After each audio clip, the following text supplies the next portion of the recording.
Pick any book on finance and it'll say that risk and return go hand in hand.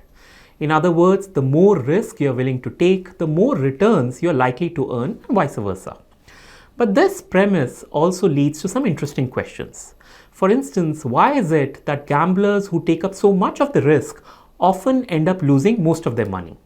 Similarly, why is it that companies with large amounts of debt, which is obviously a very risky form of capital, tend to fail much more than conservative companies?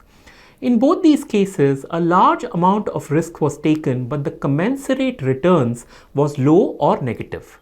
So the real question is, are risk and return really siblings as our finance books tell us, or are they at best merely distant cousins? That's the question we'll try to answer in this video as we explore the true relationship between these two essential investing variables. Let's begin.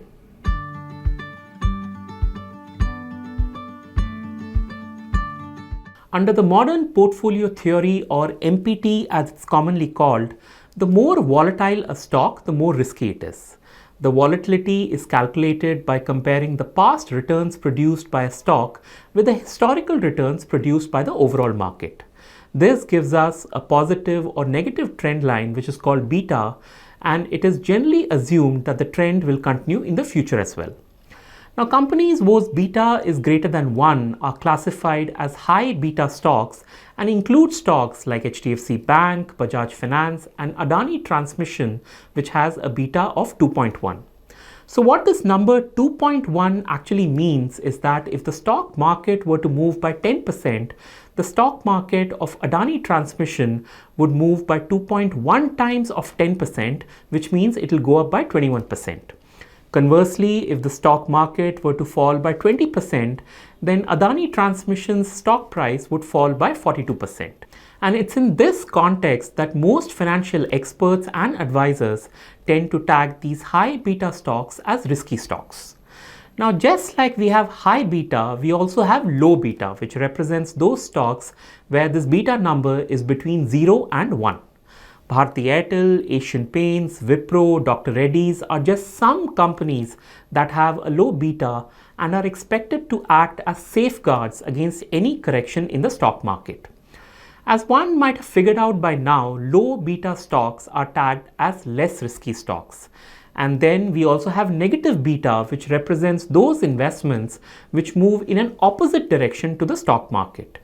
This inverse movement is generally seen with gold instruments like gold ETFs, bullion, and gold mutual funds that often show up on the negative beta list. It's a list which almost never features any popular stock, but I did use the word almost, which means there are exceptions, and we found one in Ruchi Soya Industries Limited, which has a negative beta of 1.42. Now, if you have been tracking the performance of Ruchi Soya over the last 2 years, then this inverse relationship should not come as a surprise. Take the period between February and June of 2020, for instance. During these 5 months, the Nifty was down by 10%, but the Ruchi Soya stock had gained over 7,000%. And again from July of 2020 until April of 2021, when the Nifty had risen by 40%, the Ruchi Soya stock went in the other direction and lost about 50% of its value. Alright, so let's go back to the MPT. So effectively, what the MPT is telling us is that if one needs to measure the risk of a stock, then all one needs to do is to focus on the beta. In other words, an investor can ignore things like what the company manufactures, the competition it faces, the quality of the management, its growth prospects, etc., and simply invest in high beta stocks if he or she wants a high return. This sounds a little absurd, doesn't it? But that's the traditional view of the relationship between risk and return.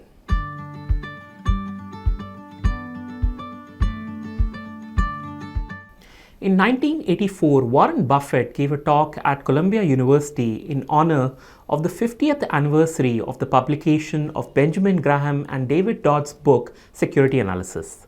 The talk was aptly titled The Super Investors of Graham and Doddsville, and it challenged the idea that equity markets are efficient through the study of 9 successful investment funds that had generated long-term returns much above the market index.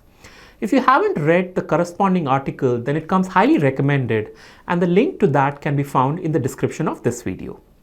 Now, there's a line in that talk that beautifully explains a value investor's view of risk and return, and it goes like this. If you buy a dollar bill for 60 cents, it's riskier than when you buy a dollar bill for 40 cents.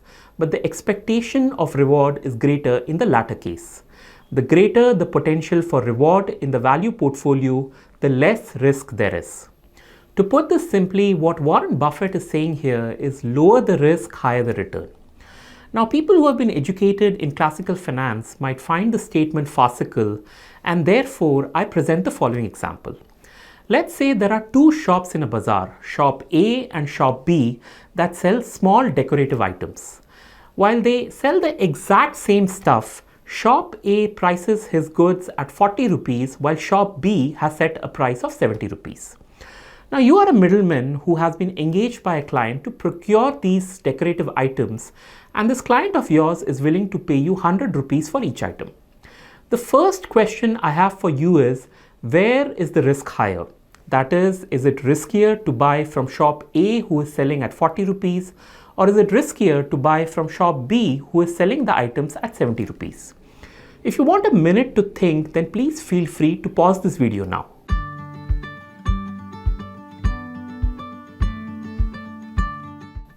Alright, welcome back. And if you have acted prudently, then hopefully you would have picked shop B as the more riskier proposition. And that's because by buying goods at the more expensive shop, you face the chance of a higher loss in case the client refuses to accept the goods or refuses to pay the money for some or the other reason.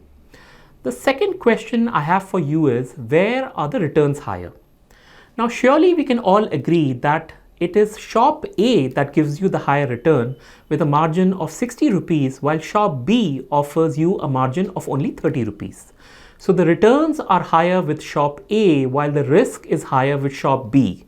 So in case of shop A, higher the returns, lower the risk, and with shop B, it is lower the returns and higher the risk. It is this negative correlation between return and risk that Buffett was referring to in his talk, and it is something that all value investors will vouch for.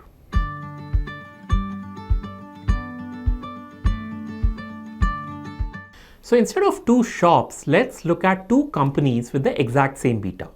Company A makes and sells CD-ROMs and DVDs, while Company B creates software for Fortune 500 companies. Company A has a lot of debt in its books, while Company B is conservatively financed. Company A's management is incompetent and dishonest, while Company B's management is lauded for its business policies and shareholder-friendly governance practices. So as an investor, which company would you say is more risky, Company A or Company B? Now, this is not a trick question, so common sense would say that Company A is a far more riskier enterprise when compared to Company B. But curiously, people who follow the modern portfolio theory will not agree with you. In fact, they would argue that since both these companies have identical betas, they must have an identical amount of risk in them. MPT supporters absolutely love beta. On the contrary, value investors contend that beta does not work in the real world. And there are enough studies suggesting that high beta stocks do not necessarily produce high returns, and likewise, a low beta portfolio may not be doomed to provide only low returns. Take for instance a couple of indices that are available on the Nifty Indices website. So in one corner, we have the Nifty 100 Low Volatility 30 Index, which has a beta of 0.76. And in the red corner, we have the Nifty High Beta Index with a beta of 1.3. From a returns perspective, we can clearly see what the many studies have been suggesting. The low beta index has outperformed the high beta index by a difference of over 10% per annum, which adds further fuel to the beta debate. The traditional theorists continue to support beta, while the value investors are convinced that the understanding of risk should not be limited to just this statistic. In the next section of this video, we shall look at the non-beta risk framework that was offered to the world by none other than the legendary Warren Buffett.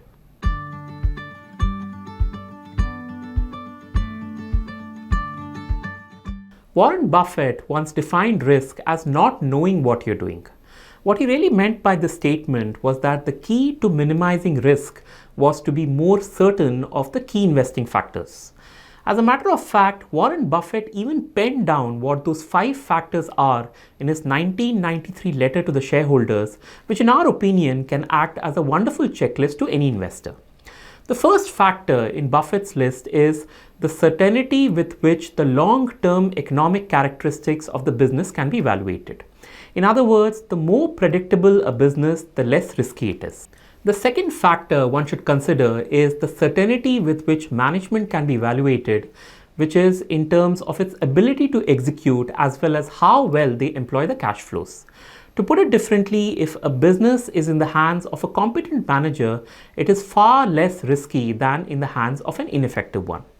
The next factor, factor 3, is honesty, and per Buffett, we want to know the certainty with which the management can be counted upon to channel the business rewards to the shareholders rather than to keep it with themselves. Factor 4 relates to an understanding of taxes and inflation, which is a way of saying that there is a higher risk in keeping most of one's money in savings accounts, as these instruments are likely to give you a permanent loss of capital.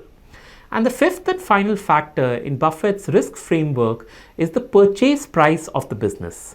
Simply put, the more you pay for an asset relative to its value, the greater is the risk that you are undertaking. Now notice here I use the phrase relative to its value. What value here means is the estimated price of the asset, which in our earlier shop in the bazaar example was 100 rupees. It's a concept that features prominently in Nick Sleep's letters, where he talks about the price to value ratio, that is the price he pays for a particular stock versus what he assumes is the actual value of the stock. For instance, say a stock is available for 65 rupees and your calculations show that this stock is mispriced and should eventually be valued at 100 rupees. This means the price to value ratio for this stock is 65%. Nick Sleep in his biannual letters always makes it a point to reveal the price to value ratio of his portfolio and has this to say about it. Nothing occupies our efforts and time more than reducing the price to value ratio of the partnership. We believe this to be the best indicator of latent value and future performance. In all of investing, if there are 2 concepts that are least understood or generally misunderstood by investors, then these are risk and the relationship of risk and returns. For instance, every investment decision will have 3 things in it. There will be volatility, there will be uncertainty, and there will be risk. An amateur investor might construe these 3 words, volatility, uncertainty, and risk, as pretty much the same thing, even though they are poles apart. Volatility is highly probable, uncertainty is plausible, and risk is possible. It is in this context that investors need a more rounded evaluation of the risk-return trade-off and not be boxed within the popular opinion around high risk, high return or low risk, low return. I sincerely hope this video here has helped you understand the contrary nature of the relationship between risk and return, at least from the eyes of the world's most successful investors. And with this, we come to the end of this video. If you have learned something new today, then don't forget to tap on that like button and share this video with your friends. Do subscribe to our YouTube channel if you haven't done that yet, and I look forward to catching up with you next week with another insightful video. Until then. Mutual fund investments are subject to market risks. Read all scheme-related documents carefully.